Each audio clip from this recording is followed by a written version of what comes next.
Well, welcome to a very autumnal flower farm. I have a little party to dress this week. So I have ordered in from my Cornish colleagues. No, the British flower season never ends. It may end here at Common Farm, but there's always somebody growing something that's lovely to use. Anyway, my lovely Cornish colleagues have sent me up this gorgeous mix for this party on Friday. The colours they've asked for are autumnal. So there's plenty of rusty autumnal in here, but also pink, because pink softens it, and in the evening it'll glow, it'll lighten it. So rather than use white, which is definitely not autumnal, in this mix, this pale pink is doing white. I'll show you when I finish. Anyway, so this is a little base for me, but I've also still got a garden full of lovely things to cut. So I'm going to take my trolley, and if you'd like to come along with me, we'll cut a few bits, and then I will show you how I make a gorgeous autumnal scheme for a party in November. All British flowers, always here at Common Farm. Sometimes I order in, especially in the winter. But there's always something out of the garden. So come on, let's do a mix and match and we'll see what we come up with.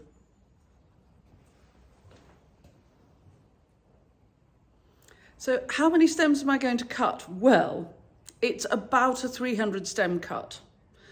And I'm a great fan of working out ballparking how many stems I need for things, because otherwise I order random quantities and I'm assuming the garden will have what. So I do need to know ballpark what I'm going to have. So I ordered, so it's actually exactly 285 stems. So roll it up to 300. I ordered 200 up from my colleagues, and so I only need to cut 100. But how come then I have filled 4 buckets of water?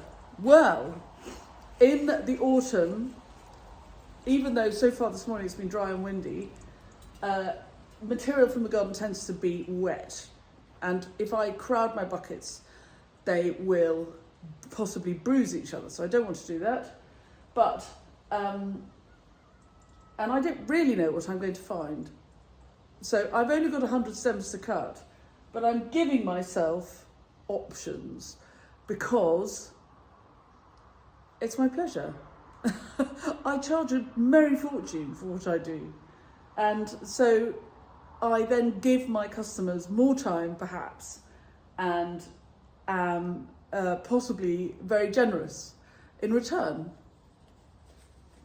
because that's the way I work. Anyway, off we go. Let's go and see what we've got. Actually, I know what we've got already. Round here, just through the square window, you can't see it, but I'll take it right. Woo! I'm gonna lose you.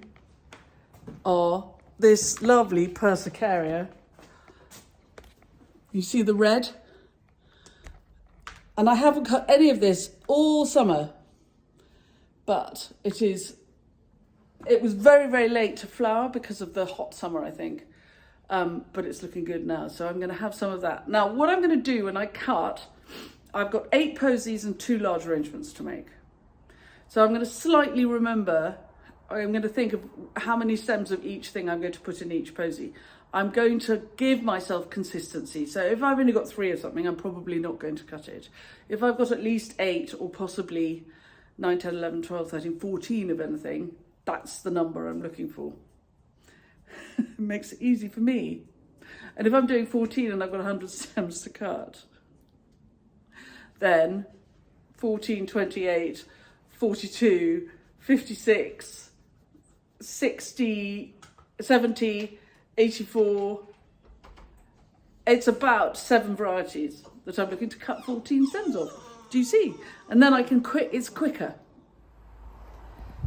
If you're cutting roses very late in the season, like I am here, it is worth checking that the outer petals are not a bit mouldy. We have had some really spectacular rain, And look, there's a foraging bee on the cerinthe. Cerinthe is called honeywort, so that's why the bees love it.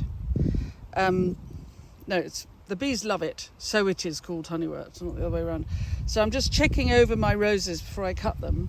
I may not have 14 here, but I have more up the top. So I suspect that altogether I will be able to do 14 lovely roses.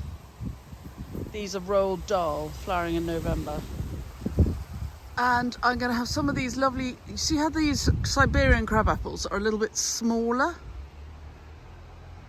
than the bigger, these are red sentinel. So I'm saving the red sentinel now for my Christmas, and I'm going to use, for this project, I'm going to use these smaller little Siberian crabs, but they're just gorgeous in posies, and they throw, some of them throw long enough stems to use in the big arrangements, so 14 of these to come. If, by the way, any of the tips and tricks I give you along the way are any use, then please do buy me a coffee. The link for coffee buying is in the blurb to all my clips and very much supports the channel. Please also subscribe and press the bell icon, and we'll tell you when we've got more clips coming up. And thank you very much. Right, so it's the next day. We've had the most amazing storm in the meantime. So luckily, with all those little seedlings I was talking about in my previous clip, were watered in as hoped. And I've been around the garden, I've cut all these bits and pieces, and I just thought it's worth thinking about why and how you mix and match what I would call shop bought flowers. So the material I've ordered up from my colleagues in Cornwall is very regular, quite rightly so, because it's regular in height, regular in shape, there are no wonky stems.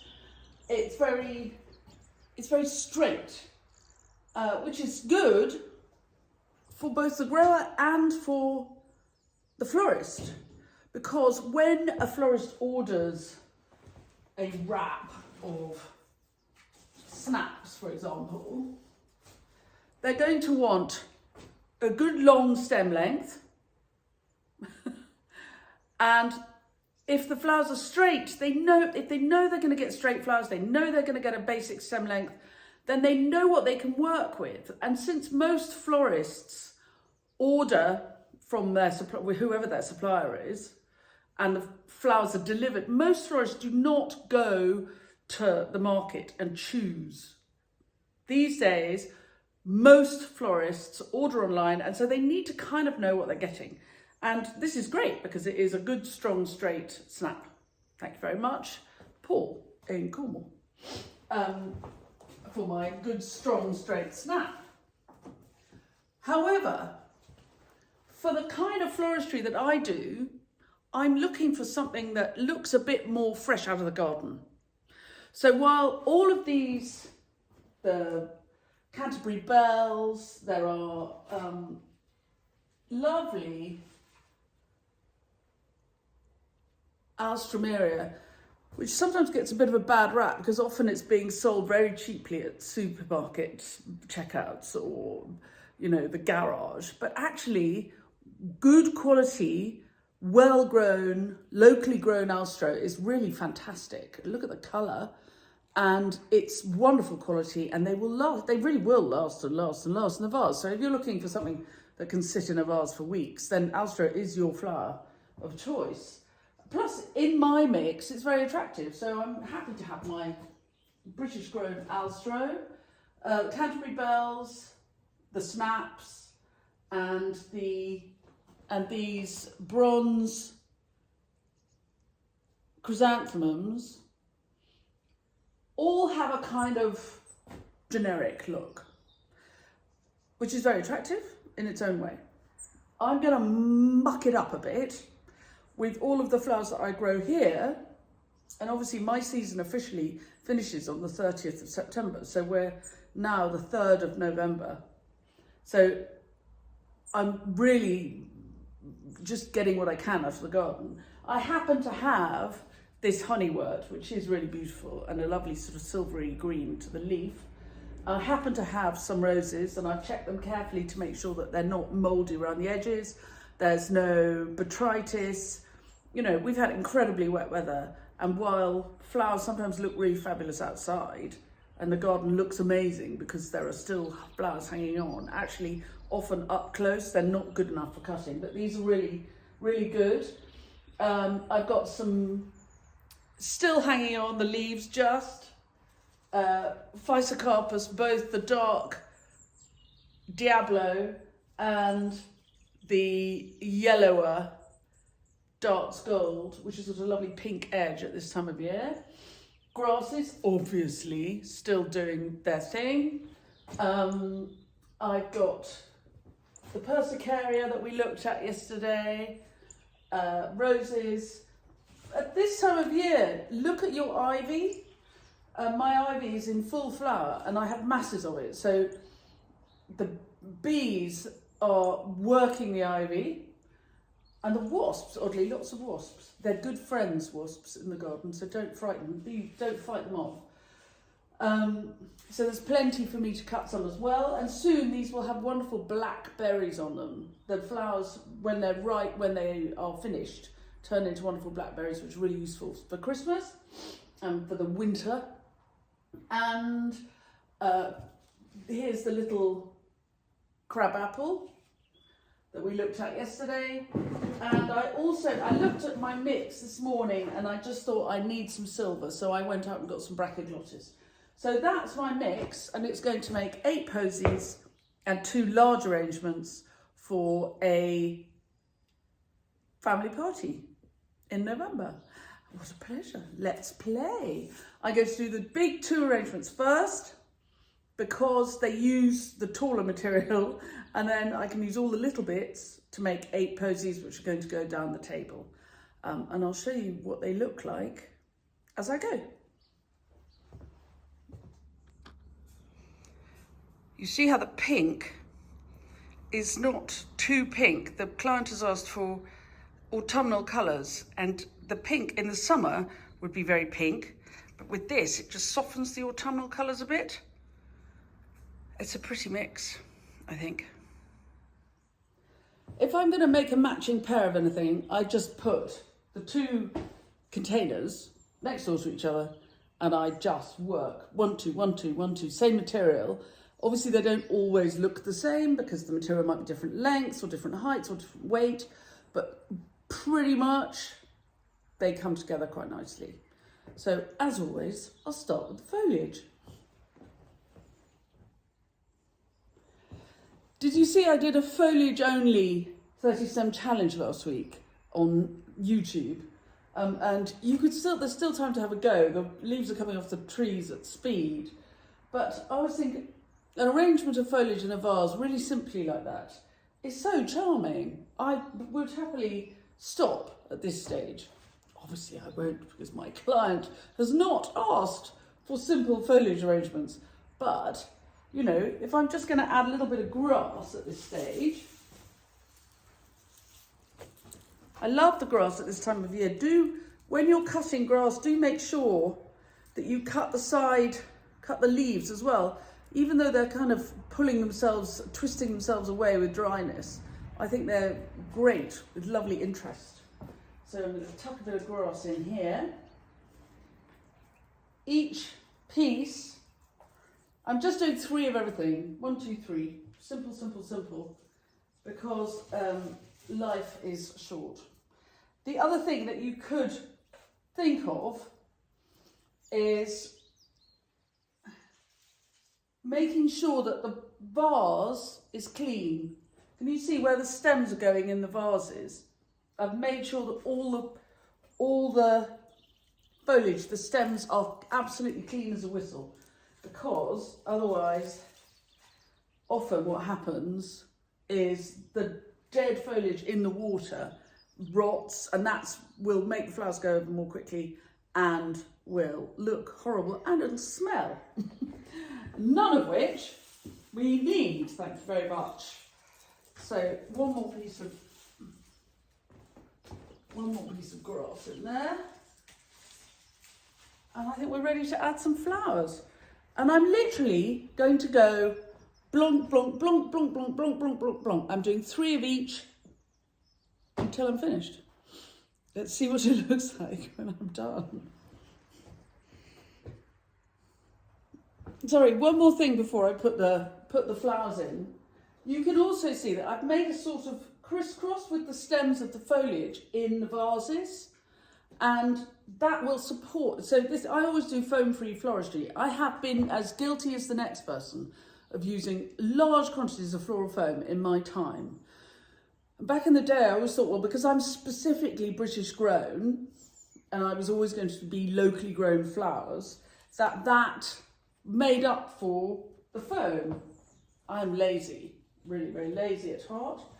And then one day I had a friend came to a Christmas decorations workshop, and I offered her a bucket with a piece of foam in and some candles stuck into the foam, and said, you know, let's make a nice arrangement. And she was really horrified, really horrified. This was probably about, I don't know, 7 or 8 years ago. And I was embarrassed and ashamed. And so I gave up using floral foam. So thanks, Fee. You really had an effect. Anyway, but not using foam in a vase like this, if you crisscross your stems as you put them in, you're giving yourself some support system for your flowers as you go. Right, enough chat, better get on. And there they are, 2 cheerful, one slightly taller than the other because I had a much bigger piece of crabapple, but they kind of balance. It's the same number of stems in the same size vase, and they balance. And hopefully the homegrown part will have made them look less upright, and they will do very nicely for this lovely party. I'll give you a close-up. Would you like a close-up?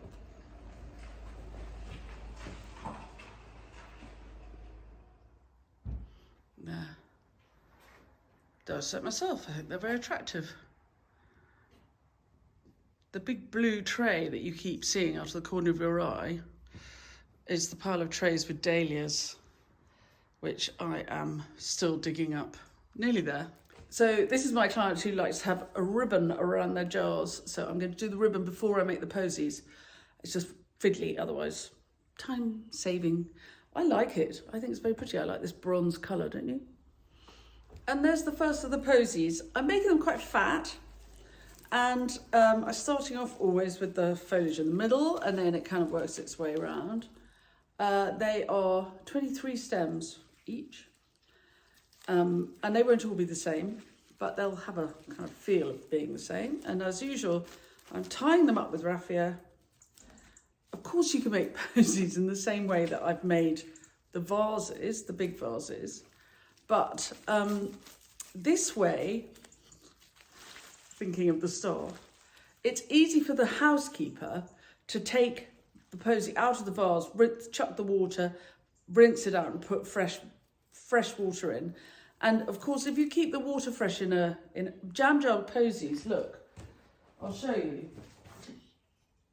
The stems are quite confined in the space.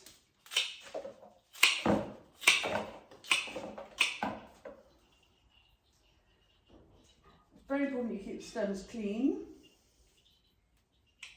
as always. But look, the stems are quite confined in quite a small space.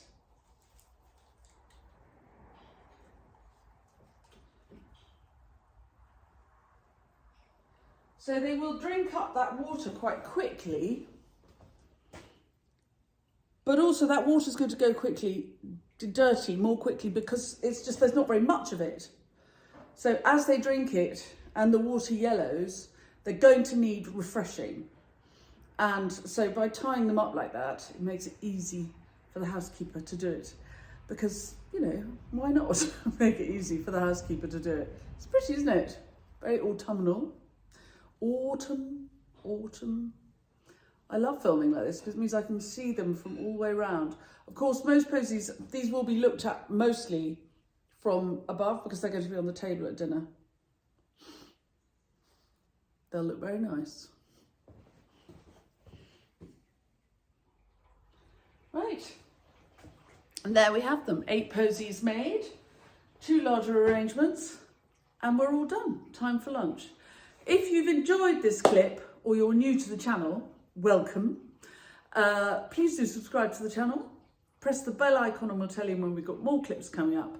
And if any of the tips and tricks I give you along the way are helpful, then you can always buy me a coffee, or even buy me a coffee just to support the channel, which always goes down well, thank you very much, and encourages me to make more clips. Thanks very much for joining me on this now lovely sunny day. I had a quick lunch, then I'm going to be out there. Still got another row of well, not quite a whole row, but yeah, about 2/3 of a row of dahlias to dig up. Onwards and upwards. I'll see you soon. Thanks for coming. Bye.